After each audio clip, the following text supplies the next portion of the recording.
Olá, eu sou o Nuno Viegas e encontrei 20 erros neste episódio do Fumaça. Depois de 2 anos de investigação, meses de escrita, múltiplas edições em grupo, 20 erros.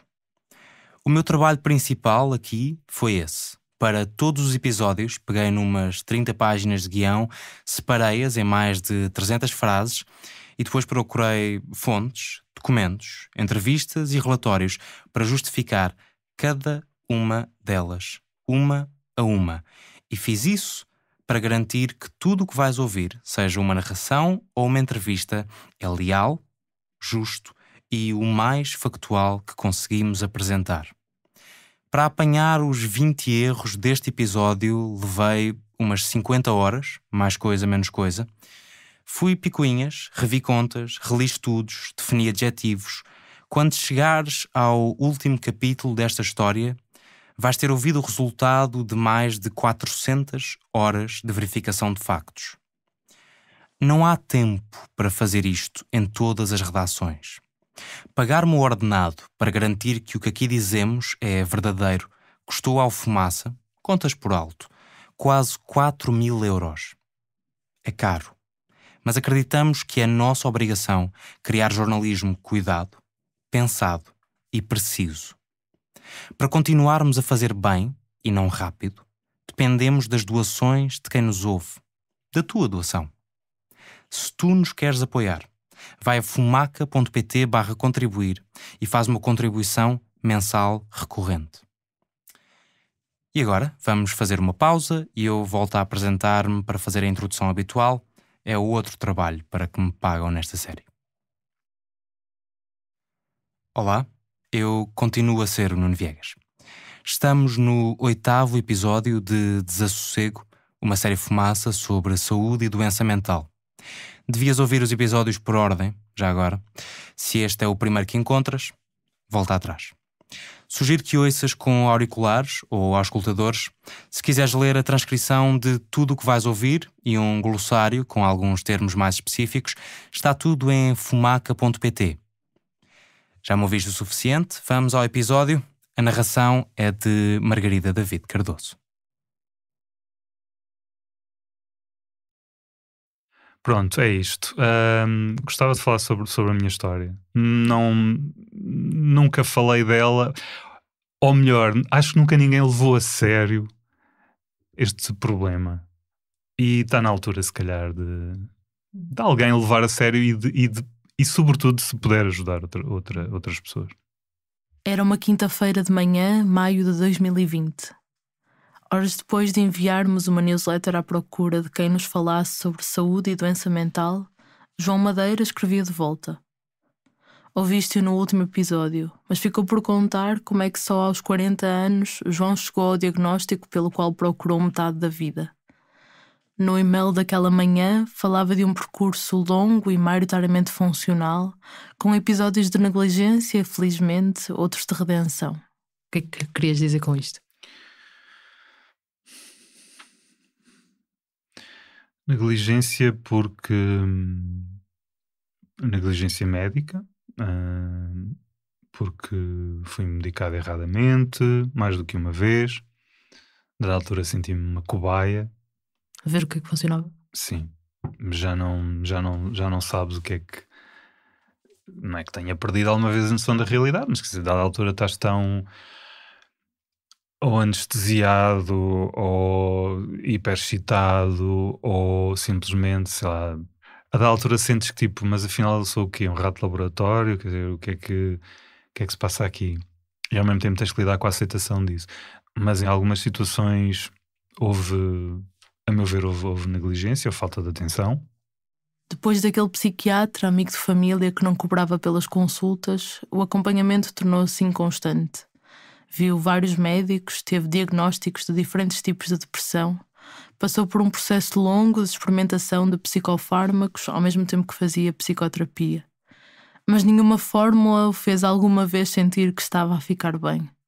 Havia sempre um certo desarranjo, até que há um momento limite. Uma nova medicação deixava-o num estado de excitação e de irritabilidade como nunca antes tinha sentido. Por mais que eu seja uma pessoa impaciente e pronto, um bocadinho intempestiva, Quer dizer, aquilo não é normal, que isso não era normal. E um dia estava a conduzir e ia tendo um acidente porque me passei no trânsito de tal maneira que eu pensei, um dia destes acabo contra uma parede ou contra um carro.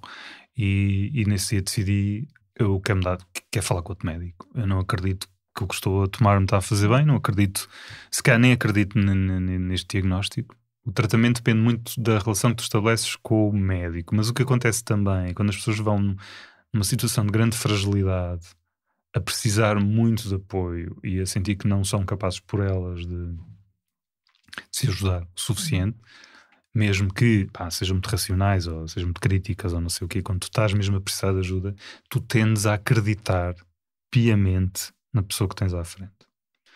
Pronto, isso aconteceu-me. E só mais tarde é que me vinha a perceber de que tinha confiado na pessoa errada. Pronto, além dos erros cometidos com a medicação, acho que uma incompreensão generalizada em relação aos meus problemas e falta de interesse e de investimento quando eu manifestava uma preocupação ou uma questão, ou ele nem sequer não problematizava, não aprofundava. As consultas eram altamente superficiais. Eu percebo que têm que ser condicionadas pelo tempo, mas desagrada-me quando um médico olha várias vezes para o relógio ao longo da consulta quando tu estás a abrir a tua alma e é precisar de ajuda. João foi sempre seguido no privado. Foi um outro médico, recomendação da psicóloga que o acompanha, que depois de várias consultas e de um processo que diz cuidadoso, lento e com uma indagação profunda, lhe deu o diagnóstico da doença bipolar tipo 2. É uma forma menos severa da doença. Enquanto no tipo 1 a pessoa pode ter episódios de mania longos, no tipo 2 estes períodos de euforia não têm a mesma gravidade. Têm até um nome diferente, são chamados de hipomania. Com este novo diagnóstico veio um novo tratamento e as coisas mudaram completamente. E sobretudo o que eu senti foi, como é a melhor maneira de descrever isto, eu acho que foi sentir os pés efetivamente no chão. Pela primeira vez sentia que estava preso à realidade e não a pairar sobre qualquer coisa num excesso de excitação ou de uma sublimação emocional qualquer. Que estavas realmente a viver as coisas. Que estava realmente a viver e a sentir as coisas como elas são em muitos anos. Apesar do muito que se sabe sobre o cérebro humano, é ainda muito pouco face à sua complexidade. Conhecem-se pormenores da engenharia cerebral, mas ainda ninguém sabe realmente como é que o cérebro funciona. É como ter conseguido juntar algumas peças de um puzzle, mas estar ainda longe de o completar ou de saber qual a imagem a desvendar. É difícil identificar marcadores biológicos de doenças, encontrar modelos matemáticos que representem os mecanismos cerebrais e detectar quando e como esses mecanismos se alteram em caso de doença. Isto traduz-se numa dificuldade em ter meios de diagnóstico objetivos e métricas eficazes para avaliar os tratamentos. Para alguns doentes, tudo parece uma grande experimentação. Para João, o diagnóstico não resolveu todos os problemas, mas agora... Ok, agora... Espera lá, isto é... Sou mais eu. Isto acho que sou eu, finalmente. A doença faz parte de mim, mas não é quem eu sou. E saber que és capaz de continuar a fazer tudo aquilo que te propuseste fazer, e se calhar até mais do que pensavas que serias capaz, para quem à partida vinha menos preparado ou menos equipado para lidar com a realidade, é uma grande vitória. E acho que essa é a maior redenção delas todas. Para chegar aqui aos 40 anos, foi fundamental o acesso que teve a cuidados de saúde. Em última análise, João teve dinheiro para contornar uma má experiência e pagar consultas noutro lugar. Já não basta o estigma, já não basta o receio, já não basta o receio de serem classificadas como malucas, que é uma coisa impensável. Bom, estamos no século XXI, não basta esse estigma, como depois há o problema financeiro, porque as consultas são proibitivas. E se há um ponto em comum entre as pessoas que entrevistamos, com doenças, origens, idades diferentes, é que para refletirem sobre a sua condição, têm de falar das condições que tiveram para pedir e ter ajuda. Eu lembro de sair e de pensar, não, eu não consigo pagar terapia todas as semanas, a minha ansiedade não vale isto, não consigo. Eu tinha uma amiga que sabia que era médica psiquiátrica e foi através dela que eu comecei a ter ajuda. Neste momento sou regularmente acompanhado ao nível da psiquiatria, no público, no Centro Hospitalar de Lisboa Norte, ao nível da psicoterapia. Não sou acompanhado no público. É um investimento muito significativo. A questão financeira era um peso ali. Todas as vezes que eu ia à consulta eu pensava, isto teria que se resolver entretanto, e a psicologia precisa de muito tempo, não é? Vou guardar para a consulta do psiquiatra, já não dá para as duas coisas. Porque fui muitas vezes às urgências de psiquiatria no Hospital de São José. Era um bocado como se fosse um gesto automático. Dava para mim, estava nas urgências porque o desespero era tal. Durante esse período atingi o ponto mais baixo que eu acho que alguma vez vou atingir na minha vida. Sem o apoio gratuito da casa aqui, eu não estaria aqui.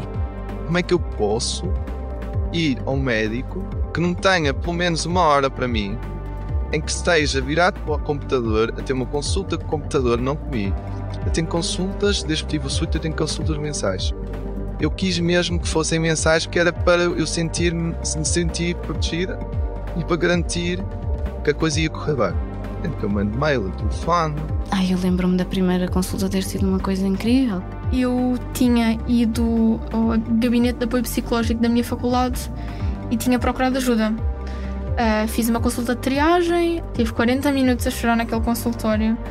Depois eles deram-me um papelzinho para perguntar como é que eu me estava a sentir e eu disse que realmente eu estava com muita vontade de me magoar e estive mais de 1 ano à espera na lista de espera.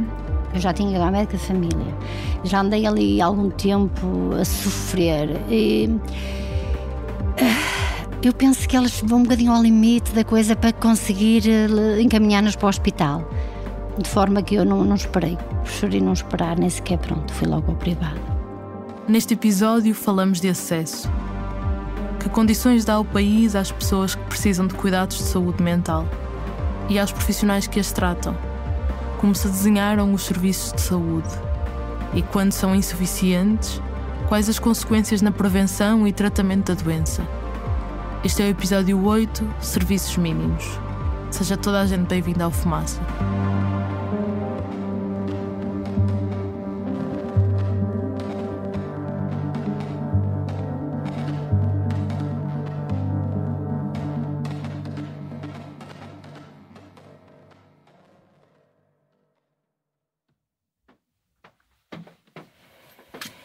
Ok, vamos a gravar. Hoje é que dia? Hoje é dia 31 de janeiro. Exatamente, 31 de janeiro de 2021. Estamos à porta do hospital. Vamos ali mais para a beira do hospital.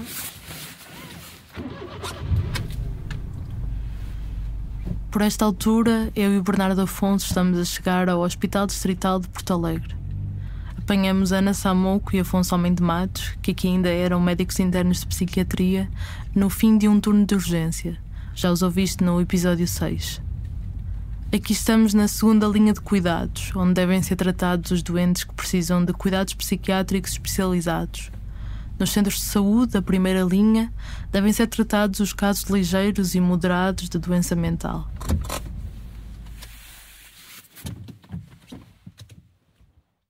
Vir para Porto Alegre acaba por ser um choque de culturas quase, não é? Está muito longe, em termos de recursos, de poder fazer o que se faz nos hospitais um bocadinho maiores, tem muito menos profissionais. Em contrapartida, as pessoas aqui acabarem por construir uma pequena família, não existir tanta limitação em termos daquilo que podemos fazer por questões burocráticas. Uma população pobre, vamos dizer assim, muito envelhecida, com um índice de dependência dos idosos enorme. Temos uma taxa de desemprego altíssima, temos baixos níveis de escolaridade, altas taxas de analfabetismo, isto tudo quando comparado com aquilo que é a média nacional. Se associarmos isso a um distrito que é enorme, tem uma população dispersa, temos os cuidados de saúde mental concentrados num sítio, não é? Apesar de nós fazermos consulta descentralizada, isso depois vai levar ao desencontro entre aquilo que é a procura e depois a oferta de cuidados de saúde. Sim, que é sempre insuficiente mesmo para as pessoas que nos procuram. Temos dificuldade em dar a resposta que as pessoas precisam e que mereciam e que se calhar receberiam noutros sítios.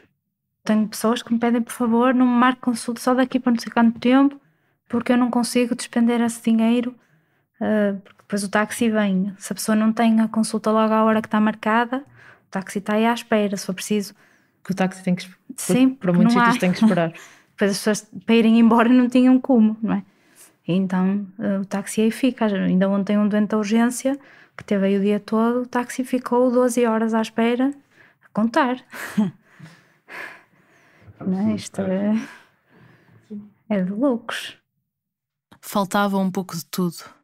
Neste serviço de saúde mental, segundo o retrato feito em março de 2022, havia apenas 3 psiquiatras residentes, um dos quais diretor de departamento, outro diretor de serviço. Havia uma assistente social, um terapeuta familiar, que era também terapeuta ocupacional, e 3 psicólogos. Nenhum dos psicólogos estava a tempo inteiro.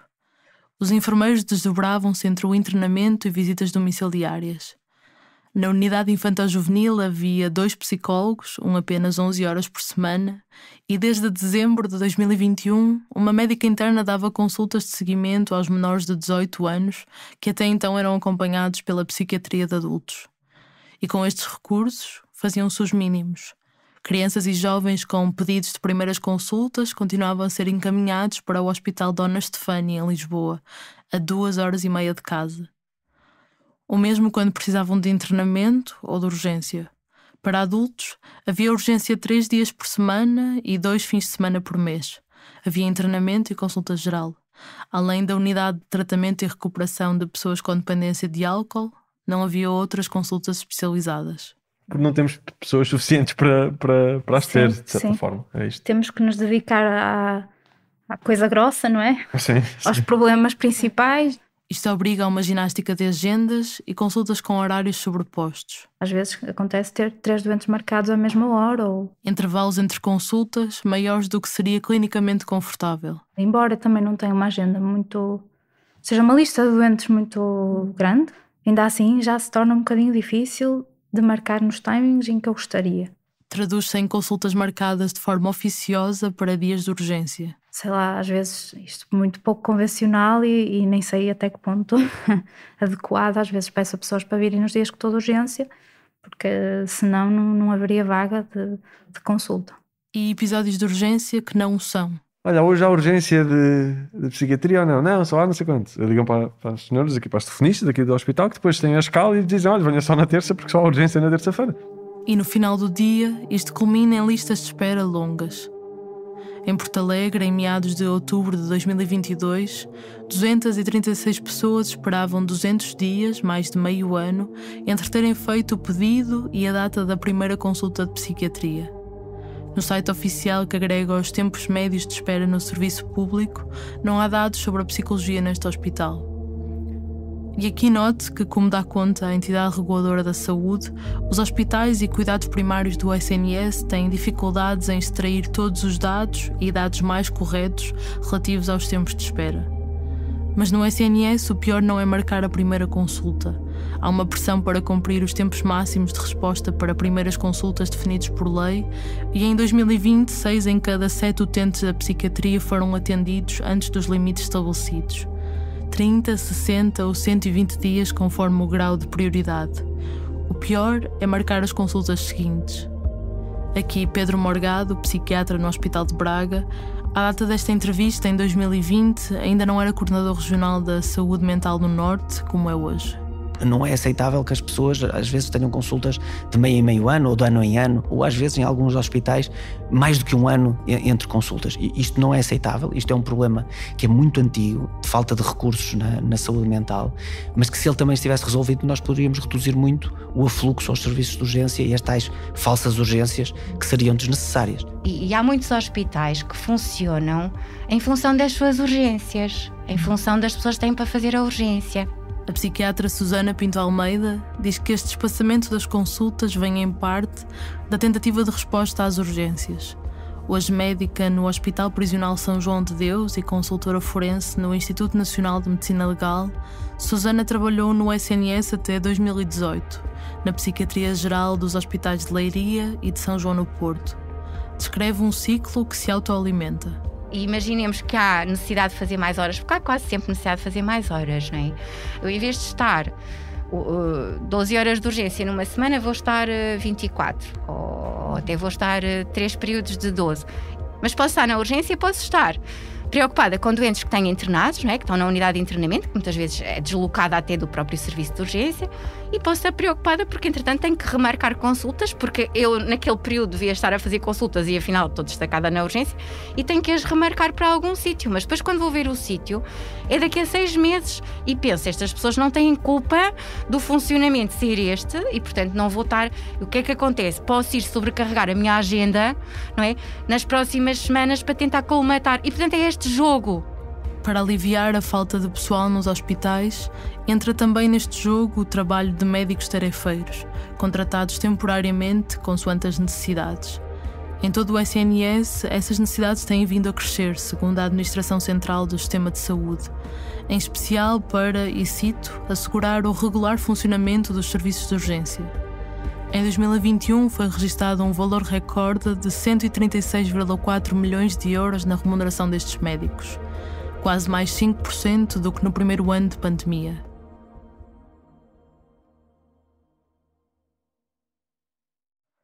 Em Porto Alegre, em março de 2022, funcionava assim.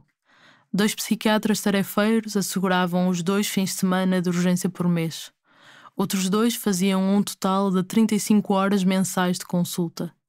Isto contribui para que fique pelo caminho uma ideia de continuidade de cuidados, de profissionais que não andam a saltar de sítio para sítio, que estão habituados a trabalhar uns com os outros. É muito difícil para nós estabelecer alguma relação de continuidade com os colegas, para que eles também se sintam à vontade para referenciar os doentes, ou até para nós os alertarmos a determinadas situações, para estarem atentos a determinados casos. Há muitos mitos e muito desconhecimento na medicina em geral sobre a saúde mental, e isso também limita muito o acesso das pessoas. Há quadros clínicos que se tornam crónicos e que as pessoas ficam com déficits enormes simplesmente porque não são tratadas quando era adequado. E, portanto, isso tem um impacto em termos sociais enorme, não é? De dependência, de incapacidade laboral, económicos, a pessoa tem que receber baixas depois o resto da vida, ou subsídios. Isso seria totalmente desnecessário se de facto houvessem os cuidados que a população precisa, e que esta população precisa muito. Há doentes que podem precisar de ajuda, ou podem querer ter ajuda, e estão sem diagnóstico ou estão sem acompanhamento por falta de profissionais de saúde. Isso acontece? Sim, sem dúvida, sem dúvida. Não só no diagnóstico, mas mesmo no acompanhamento. Nós não conseguimos dar de todo o acompanhamento que seria necessário, ou com a frequência que seria necessária, ou com o tempo que seria necessário, e sobretudo em termos, por exemplo, de psicoterapia, é impossível. Mas vocês diriam que o tempo de consulta que têm é suficiente? Depende dos casos. Depende dos dias, se faltarem pessoas. Sim, se faltarem pessoas dá para fazer consultas, acho que bem, isso dá. Eu acho que não é que não haja consultas em que se consegue cumprir, e até abaixo do tempo, porque o que está previsto é meia hora para as consultas subsequentes, 45 minutos para as primeiras consultas. Não é que algumas não sejam de facto mais curtas, mas eu diria que a maioria o tempo não chega, principalmente para as subsequentes. Não, sobretudo quando há necessidade de uma intervenção mais psicoterapêutica. Claro, exatamente.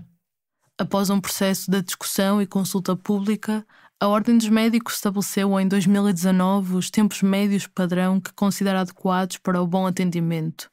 Os tais 45 minutos na primeira consulta de psiquiatria de adultos, meia hora nas seguintes. Internamente, podem, no entanto, estar instituídos tempos inferiores, ou não haver forma de não sobrepor consultas dada a necessidade de ver os doentes. Numa tarde de 6 consultas é possível ter 12 marcadas, conta um psiquiatra. Mas a doença mental não se diagnostica com um raio-x, uma taca ou uma biópsia, com análise ao sangue ou radiografias. Na doença mental há pouco mais do que a conversa. A arte reside, em grande parte, em ouvir e deslindar o que a pessoa diz, como o diz e vai dizendo ao longo do tempo, como se comporta, e depois traduzir essa ambiguidade, às vezes confusa, outras vezes até poética, em conhecimento clínico. Um primeiro diagnóstico pode vir a ser corrigido em consultas seguintes, mas essa arte precisa de tempo. O psiquiatra Miguel Xavier, professor catedrático na Universidade Nova de Lisboa, é o coordenador nacional das políticas de saúde mental, como já dissemos e falaremos disso mais à frente. É desde 2018 responsável pelos destinos do Plano Nacional de Saúde Mental, de que também é autor. E por ter estas responsabilidades é particularmente significativo ouvi-lo dizer isto. Em consultas de 15 minutos não se consegue avaliar um doente, não é? Aliás, isto é uma questão mais complexa ainda, porque quando nós pensamos naquilo que nós ensinamos nas faculdades sobre todas as dimensões que são precisas avaliar numa pessoa para ter uma avaliação minimamente abrangente e integrada dessa pessoa, e tudo aquilo que nós dizemos quando estamos a ensinar as pessoas que é importante avaliar, isso é completamente incompatível com consultas de 15 minutos, não é? Quer dizer, era preciso ter capacidades de adivinhação, porque não se consegue entrar nas vivências de um outro ser humano em 15 minutos, por amor de Deus. Especialmente quando as pessoas, a maior parte delas, não chega lá com um diagnóstico claro, chega lá com queixas vagas. Nem sequer dá para uma avaliação somática decente, quanto mais para uma avaliação psicológica. A questão do tempo. Eu estou agora a fazer formação em psicoterapia, mas eu fico sempre meio não sei qual é a palavra certa, não é triste, talvez seja triste, quando os ouço dizer coisas, pronto, mas não se esqueçam que não se faz psicoterapia sem pelo menos sessões semanais de 1 hora ou algo deste género. Eu penso, claro que não se espera que eu faça aqui uma coisa psicoterapêutica muito desenvolvida, mas só a comparação com o que se espera de um processo psicoterapêutico com pés e cabeça está completamente fora daquilo que seria execuível no Serviço Nacional de Saúde, acho eu. Havendo pouco tempo, há familiares e técnicos que acompanham pessoas com doenças mentais graves que fazem mesmo preparação das consultas. Veem as melhores formas de comunicar e apontar queixas, dizer não me dou bem com este medicamento, sinto isto, sinto aquilo, e evitar a repetição do ciclo vicioso em que o médico não pergunta e o doente também não diz. No lado dos clínicos, o mais frequente já são as horas extra, às dispensas próprias dos restantes trabalhadores do hospital e de quem espera. E muitas vezes acontece, eu pelo menos. Sim, é o mais frequente. Às vezes 3 horas depois da hora. Sim. Além disso, também não há profissionais em termos de psicologia suficientes para dar resposta a este tipo de questões. Em Porto Alegre, no início de 2021, encaminhar para a única psicóloga que havia no serviço, a meio tempo, era algo que Ana Samuco fazia com cautela. Eu geralmente tenho muito cuidado e até algum receio, porque de facto ela já está sobrecarregadíssima, não é? Enfim, é mesmo uma fragilidade enorme de psiquiatras, de profissionais de saúde mental nesta região e que, aliás, todas as estatísticas se confirmam. E mesmo em face das recomendações da própria DGS, que, diga-se, já são de 1995, até para esses padrões do século passado, nós estamos mal, não é?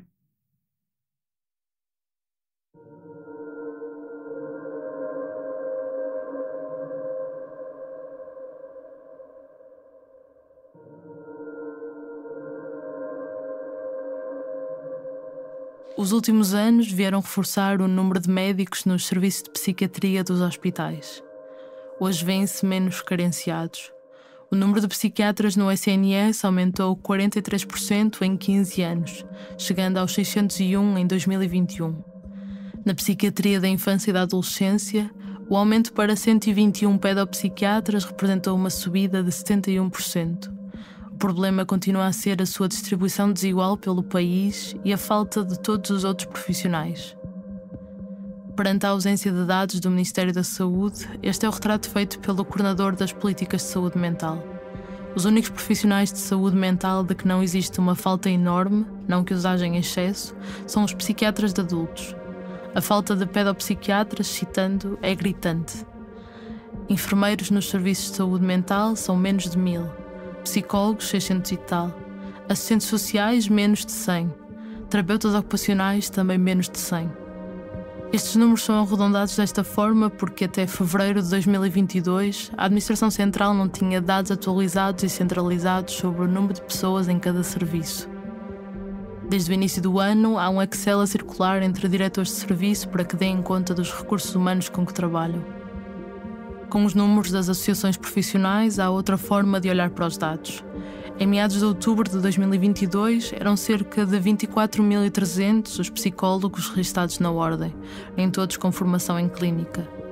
Trabalham nos serviços de saúde mental, 600 e tal. Há cerca de 21.000 pessoas formadas em serviço social, menos de 100 exercem nestes serviços. E dos cerca de 2.000 terapeutas ocupacionais, trabalham aqui menos de 100. O que nós sentimos mais neste momento é a falta não tanto de médicos, mas de outros técnicos. Em Setúbal, António Gamito dirige o Departamento de Psiquiatria e Saúde Mental, que responde a cerca de 329.000 habitantes de 6 concelhos. Em outubro de 2021, o retrato era este. Tinha 2 assistentes sociais. Os rácios definidos pela Direção-Geral da Saúde em 1995 apontam para a necessidade de haver pelo menos 6. 1 por cada 50.000 habitantes. O mesmo na terapia ocupacional. Havia 1 terapeuta, deviam ser no mínimo 6. E a própria utilização destes rácios como referência, disse a entidade reguladora da saúde em 2015, não deixa de levantar questões quanto à sua adequação face à realidade atual das doenças mentais. Por exemplo, estas recomendações sugerem 1 psicólogo por cada 50.000 habitantes. Portanto, seriam 207 psicólogos para as 10.344.000 pessoas que vivem em Portugal. Os 21 enfermeiros que temos no departamento dificilmente conseguem, mas com muita dificuldade, a dar apoio a todas as valências que nós neste momento temos. Os rácios apontam para a necessidade de haver quase o dobro dos enfermeiros, 39. E, regra geral, quem precisa de consultas de psicologia... Pois, neste momento a resposta é as pessoas têm que recorrer a psicólogos privados, não é? Há algumas cooperativas de psicólogos que, digamos que fazem preços acessíveis. Agora, isso não é solução, não é? Em Vila Real, no serviço de psiquiatria do Centro Hospitalar de Trás-os-Montes e Alto Douro, não é raro os concursos para a contratação de médicos ficarem sem candidatos. Lutam contra os receios e os mitos da interioridade. E quando no final de 2021 conseguiram uma nova psiquiatra, ela veio de Porto Alegre. O retrato é da diretora de serviço, Dulce Maia. No início de 2022, para uma área com cerca de 300.000 pessoas, tinham 6 psiquiatras para fazer internamento, urgência diurna e vários tipos de consulta. Psico-oncologia, psiquiatria de ligação, psiquiatria do sono, tratamento de oncologia, consultas gerais em Lamego e Chaves e ações de prevenção no estabelecimento prisional. Dulce Maia. Nós somos muito poucos. E, portanto, imagino o esforço de cada um dos membros da equipa, que eu não me canso de facto de sublinhar, porque são pessoas que têm um verdadeiro amor à camisola. Por caso contrário, não seria possível sustentarem um serviço de urgência, um internamento e uma atividade clínica com todo este peso que estamos a falar. Quando se tornou humanamente impossível dar vazão a todos os pedidos de consulta, criaram uma primeira consulta de triagem e começaram a formar médicos de família. Verificámos que estávamos a receber um nível de consultas que era perfeitamente absurdo e, por outro lado, de situações que já poderiam estar tratadas, diagnosticadas e tratadas adequadamente há muito tempo. Em Leiria, Cláudio Laureano coordena o serviço de psiquiatria para uma área de influência que ronda os 400.000 habitantes. As coisas foram particularmente graves em 2012. Lembra-se de uma semana em que havia apenas 2 psiquiatras para assegurar o serviço. Pronto, hoje a realidade, apesar de tudo, é substancialmente diferente para melhor, comparativamente a essa data. O número de internamentos na unidade de agudos desceu praticamente para metade, precisamente porque na altura a resposta que havia em termos de consulta externa também era muito mais deficitária, não tínhamos hospital de dia, não tínhamos uma intervenção comunitária estruturada como temos agora e naturalmente que isso depois se refletia num número de doentes mais facilmente descompensavam devido à ausência de uma intervenção precoce e que acabavam internados. No Centro Hospitalar de Leiria, no início de 2022, havia 13 psiquiatras, um pouco mais de 40 enfermeiros. E apesar das coisas estarem melhores, 2 assistentes sociais a meio tempo. Deviam ser 8 a tempo inteiro, segundo os rácios definidos há 27 anos. Desde 2017 há uma terapeuta ocupacional. Deviam ser no mínimo 8. Até 2022 começar, trabalhavam apenas 2 psicólogas. Uma terceira iniciou funções no início desse janeiro. Os rácios apontavam para 8. e aí, nomeadamente uma das psicólogas do serviço, já só consegue marcar, ter agendamento disponível para segundas consultas, provavelmente para o final de 2022. Esta entrevista foi feita aos primeiros dias desse ano. Não faz sentido nenhum um psicólogo ir ver um doente hoje numa primeira consulta e só ter vagas depois para lhe remarcar uma segunda consulta para daqui a uns meses, ou se for preciso daqui a um ano. Portanto, isto no fundo não é nada, não se consegue trabalhar aqui minimamente, desenvolver qualquer tipo de intervenção psicoterapêutica, são limitações muito graves.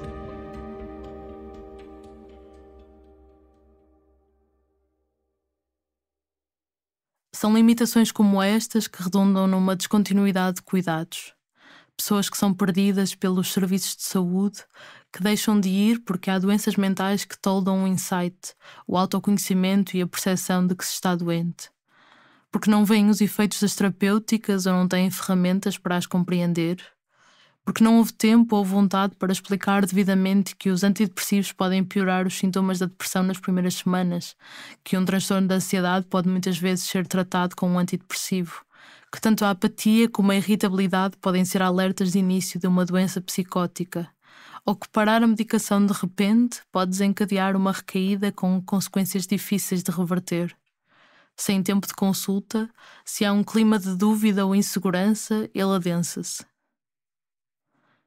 Entre 2006 e 2007, estudou-se a continuidade de cuidados na antecâmara do Plano Nacional de Saúde Mental, aquele documento que falamos no primeiro episódio que propunha a reestruturação dos serviços públicos até 2016. Uma comissão designada para estruturar a reorganização dos serviços fez 4 estudos, e num deles olhou para as urgências de 6 hospitais de Lisboa, Coimbra e Porto, e viu que 60% dos utentes que tentaram marcar uma consulta de psiquiatria durante o ano anterior tiveram dificuldades ou não conseguiram. Dos que tinham acompanhamento psiquiátrico, 1/3 não só não teve uma consulta nos 12 meses anteriores, como nem sequer tentou marcá-la. E 82% dos reinternamentos aconteceram antes de qualquer contacto em consulta. Em resposta, o plano preconizou que os serviços de psiquiatria teriam consultas gerais e consultas especializadas. Quanto mais descentralizadas, melhor. E para os doentes mais graves, hospitais de dia, onde há o acompanhamento intensivo de um internamento, mas sem ter que internar, internamentos, quando necessários, unidades de reabilitação e, acima de tudo, equipas comunitárias. A joia da coroa do plano. Aqui o psiquiatra António Gamito, de Setúbal. Imagine um doente que vem à urgência e que é um doente que está no limite entre precisar de internamento ou não. Nós podemos não internar esse doente e esse doente ser visto regularmente em casa, quase como se fosse uma hospitalização domiciliária por essa equipa comunitária, não é? Em última análise, uma equipa comunitária assertiva pode fazer quase uma hospitalização domiciliária, está a ver? Ou pode fazer uma hospitalização domiciliária. Por outra parte, há sempre doentes que ou se perdem da consulta, ou são doentes que têm dificuldade de acesso à consulta e que precisam de ser reavaliados para ver em que estado é que eles estão. Para serem completas, segundo o Decreto-Lei que as veio definir em 2020, estas equipas têm que ter um psiquiatra ou pedopsiquiatra, 2 enfermeiros, sendo um deles especialista, ou um psicólogo clínico, um assistente social, um terapeuta ocupacional e um assistente técnico. Gente de diferentes áreas para trabalhar onde e como for preciso, na tentativa de adiar o mais possível a dependência e a institucionalização de doentes graves, se não evitá-las em absoluto. Aliviar os serviços de internamento e os doentes descompensarem menos, serem menos internados e serem tratados num clima de proximidade. Tem-se generalizado as intervenções comunitárias para chegar a mais sítios mais cedo. Há serviços que o fazem alocando horas de profissionais do serviço hospitalar. Acontece como em Leiria, diz Cláudio Laureano, ser hábito da equipa de enfermagem ir administrar injetáveis antipsicóticos fora do hospital, para evitar faltas e deslocações dispendiosas e para sinalizar eventuais situações de crise. Ou como em Vila Real, diz Dulce Maia, onde se instituíram vias para formar médicos de família. E há serviços que têm equipas a fazer visitas domiciliárias e consultas nos centros de saúde, como fazem o Centro Hospitalar e Universitário de Coimbra, o Centro Hospitalar Lisboa Ocidental ou o Hospital Amadora Sintra. Mas, por norma, esta intervenção comunitária não está generalizada pelo país e, em muitos casos, não tem ainda, como devia, equipas comunitárias completas, verdadeiramente multidisciplinares e com profissionais a tempo inteiro. Em alguns casos, significa, novamente, garantir o mínimo. Nós, neste momento, temos pouco mais do que tempo para conseguir assegurar que eles tomem a medicação. É óbvio que podíamos fazer muito mais que isso, se tivéssemos técnicos para isso e se tivéssemos condições para isso. Jorge Pereira é enfermeiro numa destas equipas. Criada em 2011 pelo Centro Hospitalar do Porto, a equipa de psiquiatria comunitária de Gondomar garante consultas de psiquiatria e psicologia e acompanha a toma de medicação de cerca de 400 doentes, diz-nos. Não tem assistentes sociais nem terapeutas ocupacionais. E perdeu durante a pandemia o espaço que ocupava no Centro de Saúde de Gondomar, passando a dividir-se por outros gabinetes livres. Novas instalações estão previstas no Plano de Recuperação e Resiliência, o PRR. Nós tínhamos grupos psicoeducativos para doentes com psicose, para familiares de doentes com psicose, para doentes com doença bipolar, tínhamos grupos de relaxamento, tínhamos grupos para pessoas com depressão. Tudo isso neste momento não existe, há 10 anos que não temos. Perde-se uma via de contacto com alguns doentes e qualquer ideia de prevenção ou reabilitação. É uma coisa que eu acho que é impressionante como não está institucionalizado, como um doente que parte uma perna e ao fim de tirar o gesso precisa fazer fisioterapia, que esteve meio ano com aquela perna parada, não cabe na cabeça de ninguém aquele doente não fazer fisioterapia, mas na doença mental cabe na cabeça das pessoas que não é preciso, porque realmente são doentes que tiveram descompensados 2 anos ou 1 ano e tal, e quase nem saíram de casa e que têm déficits brutais que, se não houver alguém a acompanhá-los nesse processo, as coisas não vão recuperar nem reabilitar. Mas a verdade é que não existe da psiquiatria. Miguel Xavier, coordenador nacional das políticas de saúde mental. Até aqui, o não haver recursos, de facto, tem obstaculizado a diferenciação daquilo que se faz fora. Porque isto não é só ir à casa dos doentes, então, está bom e tal, já não é mau, mas não chega. Ninguém pensa que psiquiatria comunitária bem feita é o médico, em vez de fazer as consultas no hospital, vai fazê-las a 5 km de distância. A psiquiatria comunitária avançada é de extrema diferenciação no tipo de intervenções que faz. Extrema diferenciação. Miguel Xavier diz isto com a autodefesa de que o cargo que ocupou desde 2018 não tinha autonomia ou poder executivo. Vamos em detalhe no final desta série. Mas o coordenador para a saúde mental acredita que os recursos terão chegado por fim. No final de 2020, começaram a ser criados 10 projetos piloto de equipas comunitárias, financiadas pelo Orçamento do Estado, tal como previstas no plano de 2007, completas e com pessoal próprio. 5 para a infância e adolescência e 5 para adultos. 2 por cada região de saúde. São experiências piloto que, segundo o Plano Nacional, deviam ter sido desenvolvidas até 2012 e começaram a funcionar em 2021. Algumas com dificuldades de contratação que impediram, por exemplo, a constituição integral da equipa de infância e adolescência do Algarve, por falta de pedopsiquiatra. Com o financiamento do PRR e dotação orçamental própria do Governo, espera-se agora que haja 40 equipas comunitárias completas em 2026. Susana Sousa Almeida, psiquiatra no IPO do Porto, diz que a eficácia das equipas comunitárias está demonstrada. Isto está tudo testado. Nós não inventamos o santo grau, isto está tudo testado em outros países e os sistemas funcionam.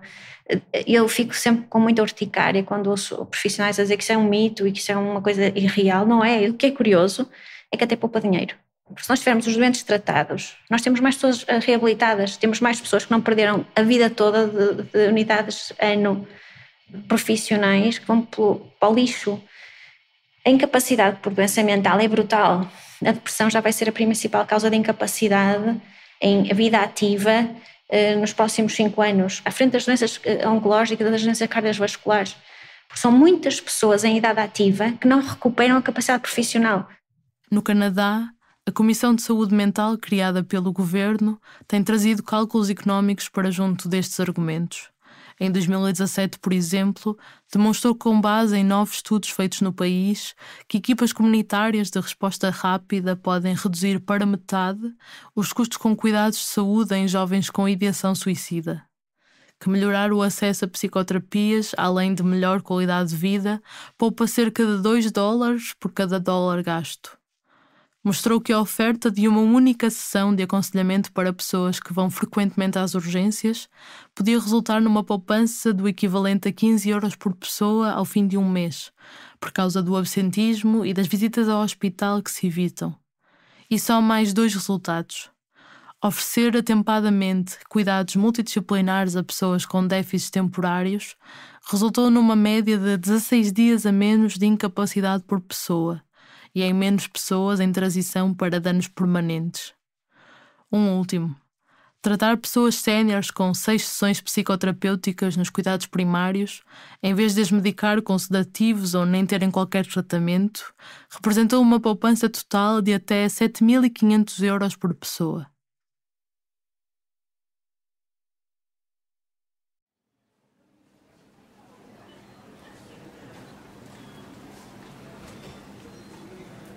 Quando eu penso em saúde, a imagem de um hospital é a primeira que me vem à cabeça.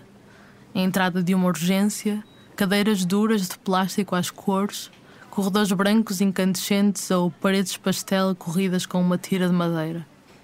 Mas há décadas que relatórios e políticas de saúde andam a dizer que este modelo hospitalocêntrico não é o suposto. O Plano Nacional de Saúde Mental é um deles. Lá diz que deve ser na comunidade que se cuida e trata, com um epicentro nos cuidados primários, vulgo centros de saúde. Estes são os pontos de acesso aos serviços especializados, os porteiros do SNS. Devem ser os locais mais acessíveis para prevenir e tratar casos ligeiros e moderados, em particular de especialidades com elevadas prevalências. Na saúde mental, principalmente as perturbações ansiosas e depressivas.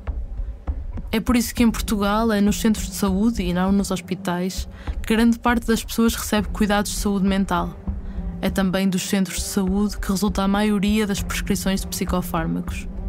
Diz o Plano Nacional de Saúde Mental que é suposto que médicos e enfermeiros de família articularem-se com psicólogos, assistentes sociais, terapeutas ocupacionais e outros profissionais tenham linhas diretas de consultadoria e supervisão com a psiquiatria. Consultas ombro a ombro. E no caso de crianças e jovens, que daí se ramifica em contactos com serviços sociais, escolas, comissões de proteção de menores, instituições de acolhimento, equipas de intervenção precoce, centros de tratamento de dependências, o que for preciso. António Nabais, enfermeiro-chefe no Hospital Dona Estefânia, especialista em saúde mental e psiquiátrica, ilustra isto. Para trabalhar em saúde mental, não se pode trabalhar como nas outras áreas das especialidades médicas. Não basta ter um médico a fazer consultas, que isso não vai resolver a maior parte dos problemas. Porque os problemas de saúde mental, além de serem multifatoriais, não há aqui uma relação causa e efeito, diria eu, assim, em tom de piada. Não há uns esquizococos, não há um bichinho que causa um problema na área da saúde mental e que nós prescrevemos um medicamento e o problema se vai resolver. Mas a generalidade dos centros de saúde tem apenas médicos e enfermeiros. A falta de profissionais na saúde mental abrange também os cuidados de saúde primários. Para um número crescente de unidades, mais de 1.100 no final de 2021, havia 535 psicólogos. Dados do Ministério da Saúde sobre os profissionais com contrato de trabalho. Assistentes sociais eram 447, terapeutas ocupacionais, 47. Além de serem poucos, estão distribuídos de forma desigual, diz o médico de família João Rodrigues. Trabalha na Unidade de Saúde Familiar de Coimbra-Celas e é coordenador dos cuidados de saúde primários no Grupo de Apoio Técnico à Implementação das Políticas de Saúde, um grupo criado em 2021 junto do Ministério da Saúde de Marta Temido. Nós temos a nível nacional agrupamento de centro de saúde com 3 psicólogos e temos agrupamento de centro de saúde com 20 psicólogos. As regiões Norte, Lisboa e Val do Tejo, Alentejo e Algarve tinham rácios de 5, 6 ou até 7 psicólogos por 100.000 habitantes. Já a Zona Centro não chegava a ter 3. Tinha 59 psicólogos nos centros de saúde para servir mais de 2.200.000 cidadãos contabilizados nos últimos censos. A questão prende-se depois que há muitas unidades que têm médias de utentes por equipa de saúde familiar, médico e enfermeiro de família, muito acima da média. Mas há uma porcentagem elevada que será aproximadamente metade, 50% a 60%, tem números aceitáveis. E aí a acessibilidade é real. Ou seja, a acessibilidade é desigual.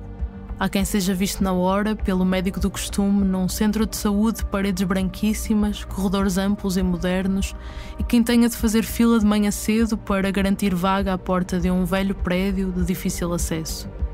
O modelo de gestão de cada unidade e a respectiva sigla também influencia. A reforma da saúde mental cruza-se com a dos cuidados primários, iniciada em 2005 e que está igualmente por terminar. Juntas criam manchas de desigualdade no país.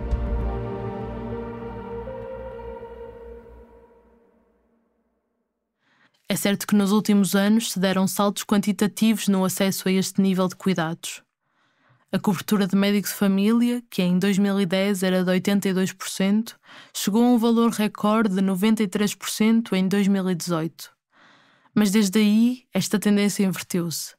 2021 terminou nos 89%. Aconteceu o que não acontecia desde 2015. Voltou a ultrapassar-se a fasquia de 1 milhão de pessoas sem médico de família, o que significa mais dificuldades em serem acompanhadas. E normalmente, neste 1 milhão, está muita gente vulnerável.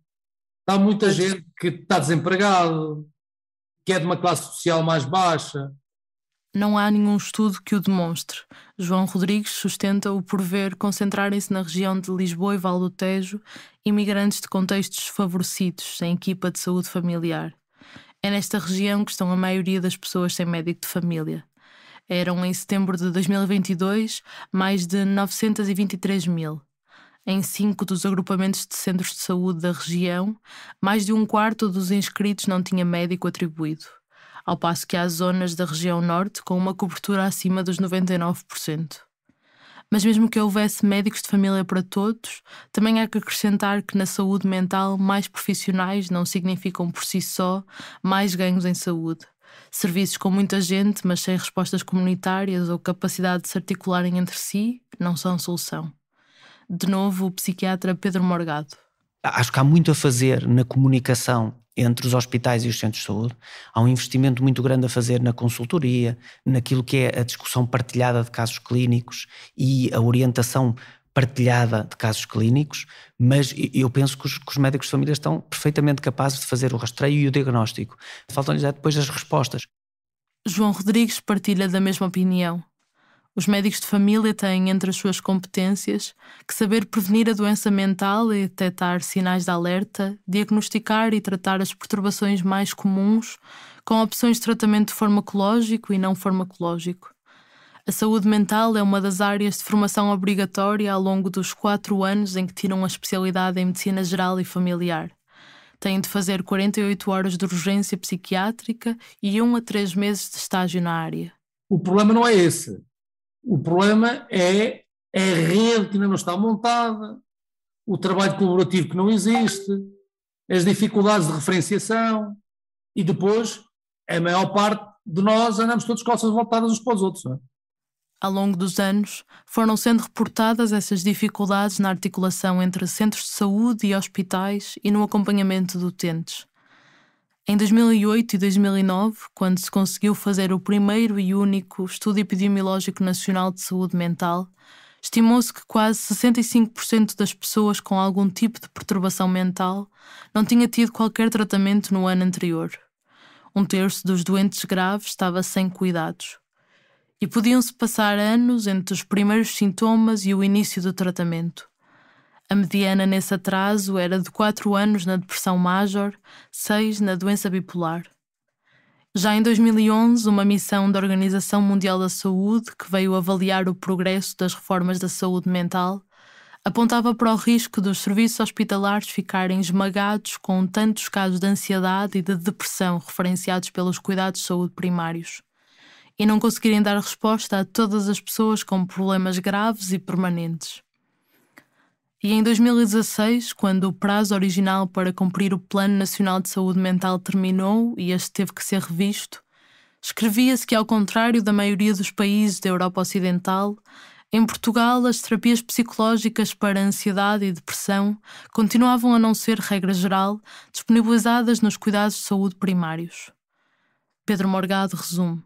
Se nós tivermos nos cuidados de saúde primários uma boa resposta para as perturbações de ansiedade e para as perturbações depressivas ligeiras a moderadas, e é aí que deve estar a resposta para este tipo de doença, nós vamos ter muito menos situações encaminhadas para os serviços locais de saúde mental, para os serviços de psiquiatria, e portanto os serviços de psiquiatria vão ficar com mais recursos para as outras situações de doença, onde nós incluímos as perturbações psicóticas, as perturbações do humor de tipo bipolar, as depressões graves, a doença obsessiva ou compulsiva, o stress pós-traumático, as perturbações do comportamento alimentar, todas elas ficam com muito mais espaço e muito mais recursos nos serviços de psiquiatria.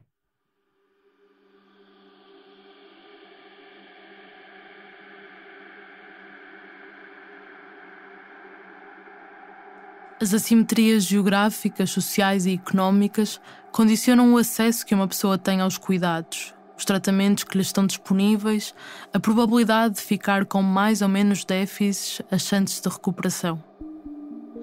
Um exemplo: uma pessoa com uma doença mental grave, uma psicose esquizofrénica, uma depressão psicótica, quadros graves de catatonia e recusa alimentar, por exemplo, que já não responde a outro tipo de tratamentos, pode ser elegível para eletroconvulsivoterapia.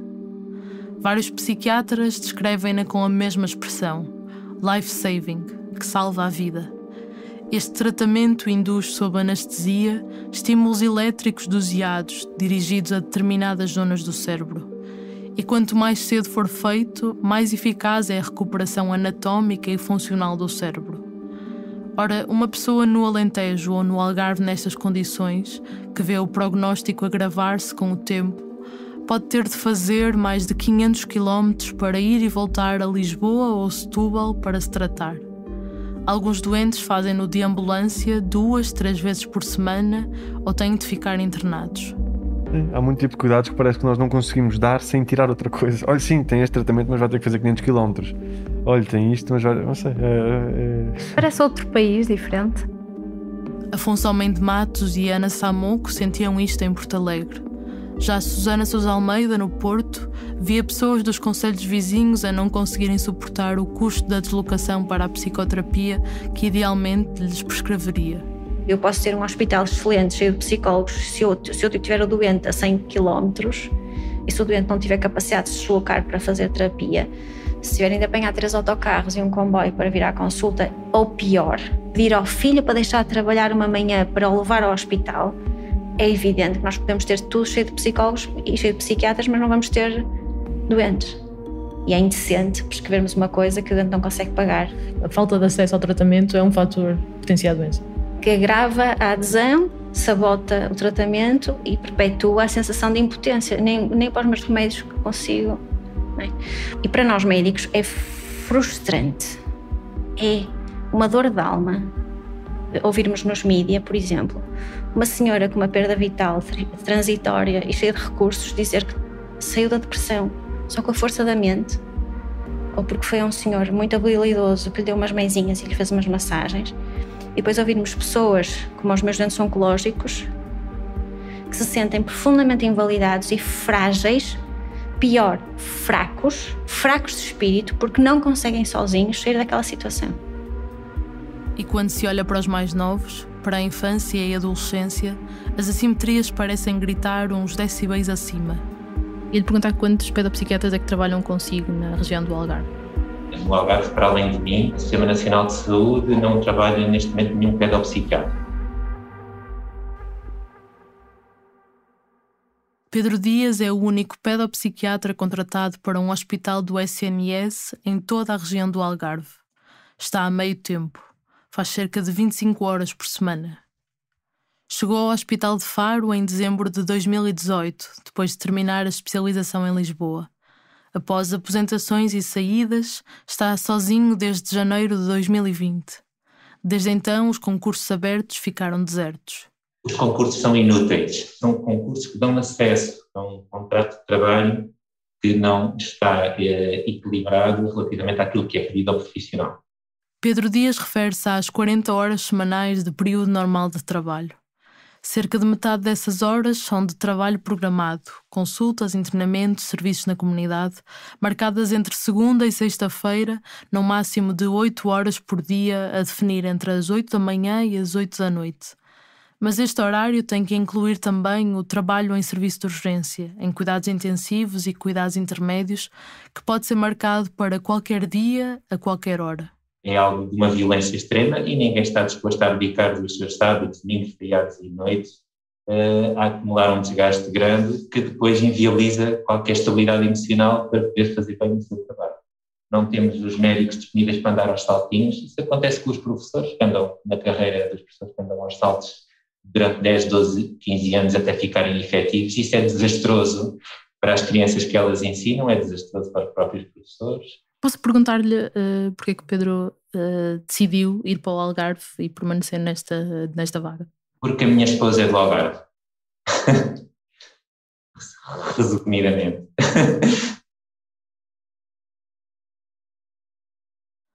Por falta de recursos hospitalares, Pedro Dias, o único pedopsiquiatra no SNS Algarvio, é incapaz de dar resposta aos pedidos de consulta feitos pelos centros de saúde. Recebe apenas da rede pública hospitalar, maioritariamente das urgências de Faro e de Portimão. Este é um problema antigo que já em 2001 levou à criação de um projeto pioneiro de formação e supervisão das equipas dos centros de saúde do Algarve com o Hospital Dona Estefânia em Lisboa, uma das referências da pediatria no país. Ainda assim, as situações mais complexas continuam a ter que ir para Lisboa, onde se fazem todos os internamentos e urgências. O mesmo acontece no Alentejo. A pedopsiquiatra Isabel Santos está no Hospital de Beja desde 1992 e apenas durante 4 anos teve a companhia de outra pedopsiquiatra. Salomé Ratinho também está sozinha em Évora. De novo, António Nabais, enfermeiro-chefe no hospital que recebe estes miúdos em Lisboa. Sem equipas locais de saúde mental para a área da infância e adolescência, acontecem coisas muito bizarras, diria eu, em que nós aqui na Estefânia somos a única urgência de psiquiatria da infância e adolescência e atendemos a ARS do Algarve, do Alentejo e Lisboa e Val do Tejo. Portanto, nós temos crianças e jovens que vêm à nossa urgência, em que vão ao hospital lá embaixo no Algarve, depois são transferidos para cá, é necessário uma ambulância e demoram 4 ou 5 horas a chegar cá acima, chegam aqui à urgência, podem necessitar de ficar à espera, podem ficar mais 2, 3 ou 4 horas, podem necessitar de fazer medicação e ficar a aguardar o efeito da medicação para uma intervenção a posteriori, ou ao fim de 2 horas, se não tiver uma resposta efetiva, a ambulância vai-se embora e, portanto, ficam em Lisboa. Depois é necessário arranjar transporte para baixo, que se tiverem alta direta daqui, não têm direito a transporte, têm que se desenrascar sozinhas para ir para baixo. Se forem transferidas para o hospital lá de baixo, vai uma ambulância nossa.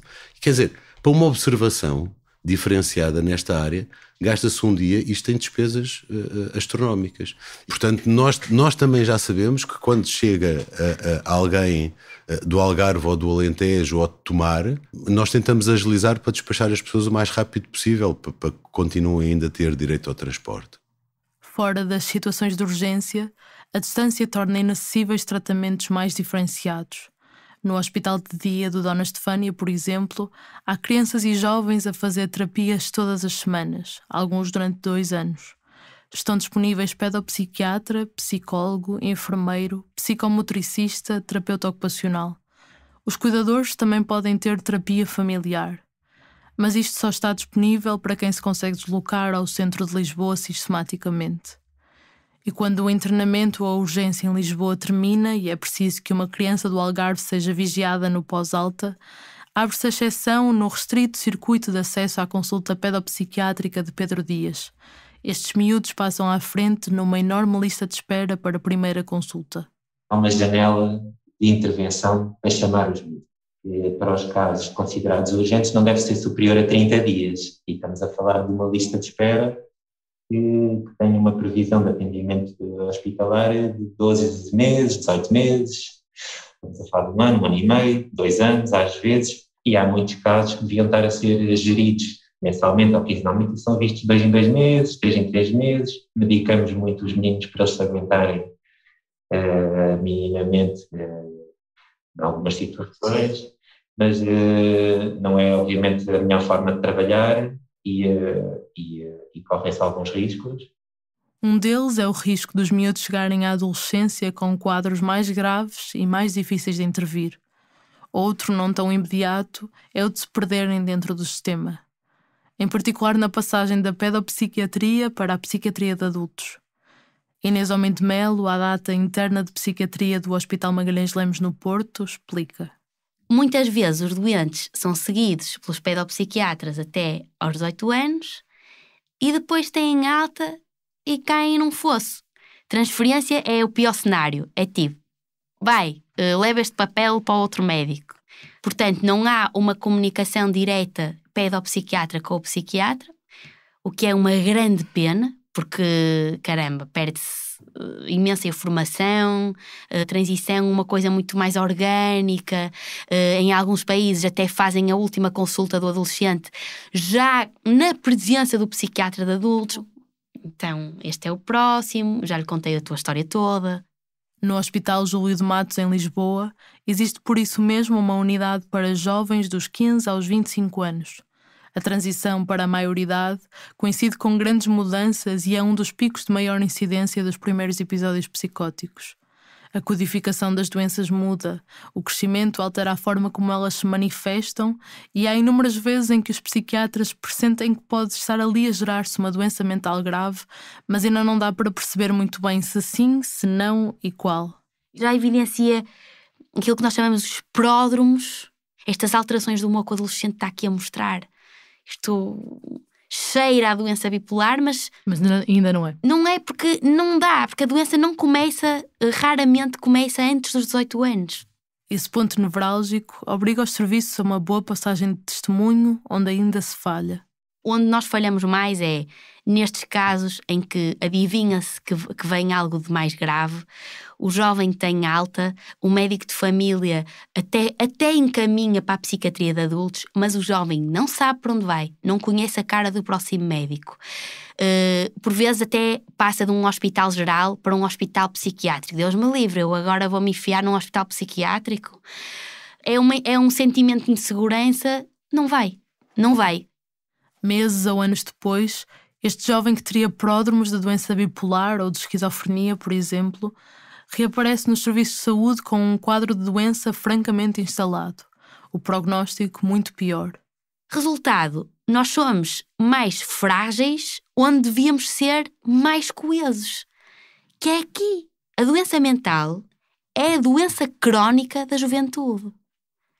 Não é a doença cardiovascular, não é a doença respiratória, não é a doença metabólica. A doença da juventude é a doença mental, que põe um jovem em casa dias sem trabalhar. Depressão, ansiedade, doença bipolar, uma psicose, um surto psicótico. E o sistema parece que ignora. É complexa a orquestração de um plano que garanta que toda a gente está a trabalhar para o mesmo lado e ninguém se perde. Que o tratamento farmacológico está em linha com a intervenção psicológica, com o que se passa em casa, na escola ou no trabalho, com as necessidades de quem cuida, com o que acontece nos cuidados no privado. Quem é que centraliza toda esta informação? Quem é que coordena? Vários serviços, como o de Leiria e Dona Estefânia, apontam para a figura do gestor de caso, o terapeuta de referência. Algo que familiarmente a Federação que junta associações de famílias de pessoas com experiência da doença mental exige há anos. Ouvimos várias vezes a comparação com o que foi possível fazer com o modelo de redução de riscos e minimização de danos que guia a intervenção na área das dependências em Portugal. João Rodrigues, dos Cuidados de Saúde Primários. Um dependente de heroína ou cocaína que vá a um centro de atendimento de toxicodependentes, que vá a uma consulta, vai ter um técnico psicossocial, só existem lá, vai ter um assistente social, um psicólogo e vai ter um médico de família ou um psiquiatra. E a grande maioria destes profissionais tem formação especializada na área da terapia familiar, da intervenção sistémica, da terapia cognitiva comportamental, em psicodrama, etc, etc. Estamos a falar no máximo 2% da população, não é? E nós precisamos de aproveitar estes recursos humanos altamente qualificados para poder intervir a nível local. Para toda a gente, diz João Rodrigues. Uma das revoluções seria um serviço social único por concelho ou nas grandes cidades por freguesia. Transpor o conceito de enfermeiro e médico de família para outras profissões. Este chavão de se dizer que nós centramos os cuidados no cidadão é uma ficção, certo? Imagino que a Margarida estava desempregada e precisava do apoio de uma assistente social. Vai à Segurança Social. Imagina que precisa de casa. Vai ter que ir à Câmara. A assistente social da Câmara vai tratar da casa. Imagina que não tem dinheiro para comprar medicamentos porque tem doença crónica. Vai ter que ir à assistente social da IPSS ou da saúde. Então nós devíamos ter um serviço social comunitário, não há o assistente social do RSI, da Justiça, camarário, da saúde, da IPSS, não, só há um.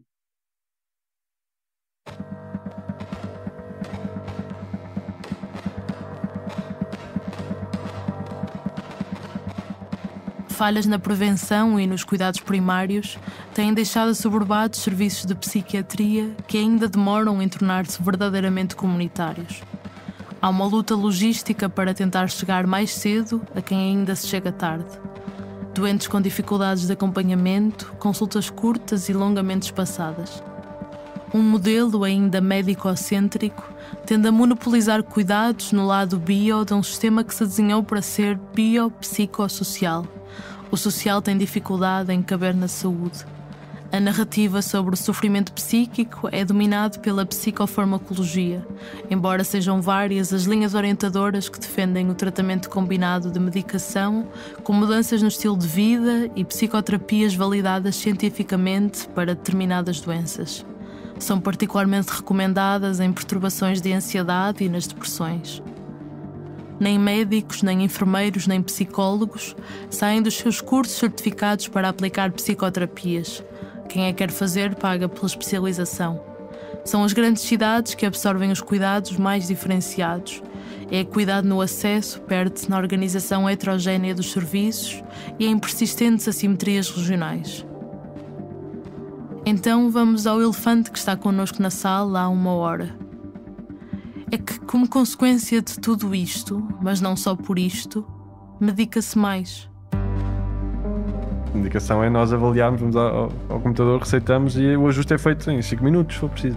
É muito mais fácil prescrever um fármaco do que fazer uma psicoterapia, ou falar com o doente, ou chamar a família, ou fazer uma terapia de casal. Se houvesse psicólogos nos cuidados subprimários, provavelmente este disparate de consumo de antidepressivos, de benzodiazepinas, iria estancar um pouco, não é? Porque há pessoas que não têm nenhuma, não estão deprimidos sequer, levam o remédio quando poderiam ter outra coisa. Se nós tivermos consultas de psiquiatria de 15 minutos e se tivermos consultas de 7 minutos nos centros de saúde, se o doente aparece desesperado e está lentificado e tem dificuldade em comunicar o seu estado de doença, ainda nem sequer às vezes acabou de contar o que se passa e já está a ser com uma receita. Muitas vezes, com um processo psicoterapêutico, a pessoa pode aprender a conhecer melhor a sua ansiedade, aprender a viver melhor com ela e, portanto, a precisar de menos fármacos, talvez, ou de doses menores. Aí tens um reflexo claro da falta de respostas de saúde mental, sobretudo nos cuidados de saúde primários. Grande parte das pessoas que têm problemas de saúde mental e dos jovens em particular, é necessário desenvolver uma intervenção terapêutica não farmacológica. Mas estas situações, se forem atempadamente identificadas e orientadas para uma abordagem inicialmente não farmacológica, julgo que muitas pessoas que acabam por estar a fazer um antidepressivo, porque quando elas chegam ao médico, obviamente não há outra volta a dar que não instituir terapêutica. E mesmo que haja, eu pergunto, mesmo que exista, eu vou orientar aquela pessoa, eu, psiquiatra do Sistema Nacional de Saúde, vou orientar aquela pessoa para quem? No próximo episódio, vamos à complexa questão da medicação e abrimos a porta sobre um mundo desprotegido dos doentes mentais mais graves. Eu tive uma pessoa que acompanhei há relativamente pouco tempo que esteve 15 anos a tomar a mesma medicação. Antidepressivos e ansiolíticos há 15 anos. E se não fosse radioteatro eu não tinha nada. E radioteatro é o que me preenche. Existe alguma estrutura vocacionada para a reabilitação neste momento? Em Leiria, aqui não. Olha, a zona interior esquece. Não existe. As pessoas podem dar anos ou mesmo décadas nas ruas que não se faz nada. Há pessoas que estão há 2 anos internadas em unidades de adultos. 3 anos. Eu acho que as pessoas fazem todas o que podem, mas depois o sistema não funciona, não é? Isto é um abuso e uma violação dos direitos que eu não vou deixar nunca de me cansar de dizer. Estamos a violar todos os dias direitos humanos.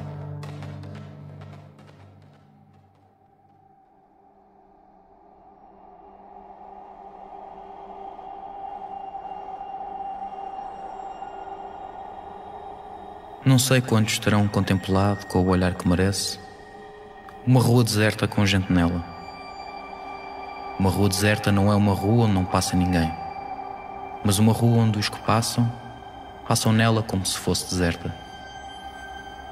Não há dificuldade em compreender isto desde que se o tenha visto. Uma zebra é impossível para quem não conheça mais que um burro. As sensações ajustam-se dentro de nós, a certos graus e tipos de compreensão delas. Há maneiras de entender que têm maneiras de ser entendidas.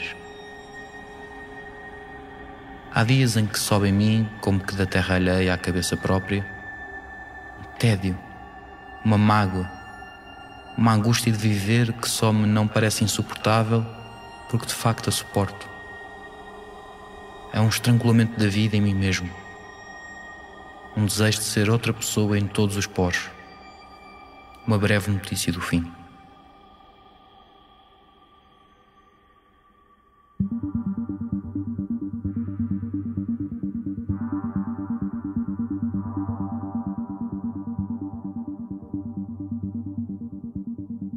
Acabaste de ouvir Serviços Mínimos, o 8º episódio da série Desassossego. Se quiseres ouvir já o próximo episódio e todos os seguintes, basta fazeres uma contribuição mensal para o Fumaça. Quem nos apoia já tem acesso à série completa, de 3 episódios. Vai a fumaca.pt/contribuir e ajuda-nos a ter a primeira redação profissional portuguesa totalmente financiada pelo público. Quem apoia o Fumaça também tem acesso a várias entrevistas extra para explorar mais esta história. Este episódio foi escrito pela Margarida David Cardoso, que fez a reportagem e investigação da série. O Bernardo Afonso editou o episódio e ainda fez investigação, compôs e interpretou a banda sonora original, fez a edição de som e sound design. É também ele que lê os excertos do livro do Desassossego, de Bernardo Soares. O Pedro Miguel Santos fez revisão de texto e reportagem. Eu, Nuno Viegas, fiquei com a verificação de factos. A Joana Batista criou a identidade visual, a Maria Almeida e o Ricardo Esteves Ribeiro a estratégia de marketing, o Fred Rocha fez o desenvolvimento web. Todas estas pessoas participaram na construção coletiva da série. Podes encontrar em fumaca.pt a transcrição de todos os episódios, fontes, documentos e imagens relacionadas. Fazem ainda parte da equipa Fumaça Danilo Tomás e Luís Marquês. A produção desta série foi parcialmente financiada por bolsas de apoio ao jornalismo de investigação da Ares da Planície, Associação para a Promoção da Saúde Mental, do Sindicato dos Jornalistas, em parceria com a Roche, e da Fundação Rosa Luxemburgo. Podes ver os contratos em fumaca.pt/transparência. Até já!